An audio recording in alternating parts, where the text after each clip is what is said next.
সুখবর দিয়েছে সাকিব আল হাসান। ইংল্যান্ডের বোলিং অ্যাকশন পরীক্ষায় উত্তীর্ণ হয়েছেন এই তারকা। ফলে স্বীকৃতি ক্রিকেট বোলিং করতে কোনো বাধা নেই তার।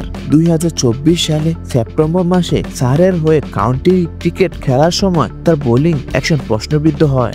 এরপর অ্যাকশন পরীক্ষায় ব্যর্থ হন সাকিব। তখন ইংল্যান্ডের ক্রিকেট বোর্ড থেকে ইসিবি সব ধরনের ক্রিকেটের বোলিং থেকে নিষিদ্ধ করা হয়।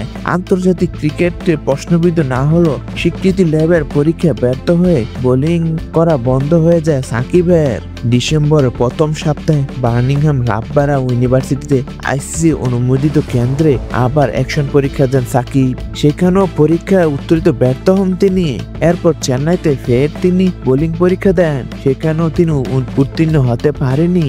আন্তর্জাতিক ক্রিকেট গত অক্টোবর মাস পর থেকে দেখা যায়নি সাকিব। ভারতের বিপক্ষে তাদের মাটিতে টেস্ট সিরিজ খেলে দক্ষিণ আফ্রিকার বিপক্ষে টেস্ট সিরিজ দিয়ে ক্রিকেটের দীর্ঘতম ফরম্যাট থেকে অবসর নিতে চেয়েছিলেন তিনি, তবে দেশে ফিরতে পারেননি তিনি।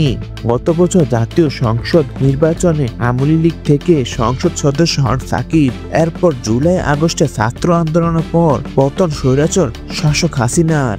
গত 5ই আগস্ট দেশের বাইরে এই রাজনৈতিক পট পরিবর্তনের পর থেকে বাংলাদেশে আসেননি সাকিব আল হাসান।